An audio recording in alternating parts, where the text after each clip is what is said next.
વડોદરા શહેરમાં ફિનિક્સ ઇન્સ્ટિટ્યૂટના વિદ્યાર્થીઓએ છેલ્લા 13 વર્ષની પરંપરા જાળવી રાખતા આ વર્ષે પણ 2024ની એચએસસી બોર્ડની પરીક્ષામાં ઝળહળતું પરિણામ મેળવ્યું છે. રાજ્ય શૈક્ષણિક બોર્ડ દ્વારા ગઈકાલે એચએસસી બોર્ડનું વિજ્ઞાન અને સામાન્ય પ્રવાહનું પરિણામ જાહેર કરવામાં આવ્યું હતું, જેમાં ફિનિક્સ ઇન્સ્ટિટ્યૂટના વિદ્યાર્થીઓએ છેલ્લા 13 વર્ષની પરંપરા જાળવી રાખતા આ વર્ષે 2024ની એચએસસી બોર્ડની પરીક્ષામાં ઝળહળતું પરિણામ મેળવ્યું છે. વિદ્યાર્થીઓનું ખૂબ જ સારું પરિણામ આવતા પોતાના માતા પિતા અને ફિનિક્સ ઇન્સ્ટિટ્યૂટનું નામ રોશન કર્યું છે. ફિનિક્સ ઇન્સ્ટિટ્યૂટના 12 વિદ્યાર્થીઓએ A1 ગ્રેડ પ્રાપ્ત કર્યા છે.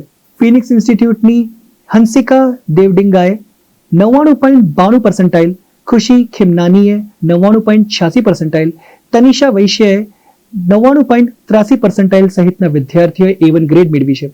ફિનિક્સ ઇન્સ્ટિટ્યૂટના ડિરેક્ટર મુકેશ દાદવાણીએ જણાવ્યું કે ફિનિક્સ છેલ્લા 13 વર્ષથી વડોદરાના વિદ્યાર્થીઓને શ્રેષ્ઠ શિક્ષણ આપતી સંસ્થા છે. પાછલા ઘણા વર્ષોમાં ફિનિક્સના વિદ્યાર્થીઓએ JEE, NEET, HSC board, GUJCET અને એસએસસી બોર્ડમાં શ્રેષ્ઠ પરિણામ આપેલ છે. વર્ષ 2024માં લેવાયેલ જેઈઈ મેન્સની પરીક્ષામાં પણ વડોદરા શહેરમાં સર્વોત્તમ પરિણામ આવ્યું હતું. ફિનિક્સ ઇન્સ્ટિટ્યૂટની અન્ય શાખા આણંદ અને કોટામાં પણ કાર્યરત છે. અમારી 4 બ્રાન્ચ પર આ વર્ષે 12 સાયન્સ બાળકોએ પરીક્ષા લખી.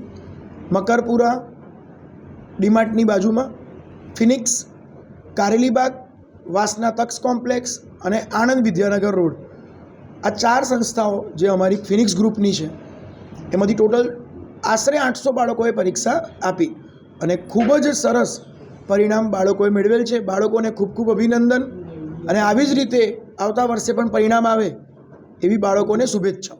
જે ટીમ છે, એમડી સર છે અને એમની સાથે જે પૂરી ટીમ છે, ફિનિક્સની ટીમ, એમને બહુ જ મહેનત કરી છે.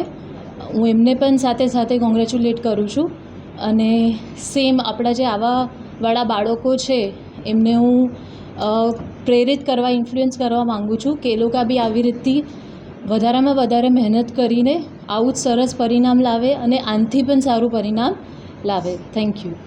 बोर्ड में जो अच्छा करना चाहते हैं उनसे यही कहूँगी कि मेहनत करते ही रहे, भले ही कम मार्क्स आए उससे कोई टेंशन नहीं लेना है. बार बार वही चीज़ पढ़नी है, जो सर बोले वही करने का, और कोई प्रैक्टिस करते ही रहने की, थियोरी की प्रैक्टिस मेन और MCQ भी प्रैक्टिस करते रहने का, PYQ देखने का और सर का गाइडेंस फॉलो ही करने का हमेशा, और भटकने का नहीं रास्ते से.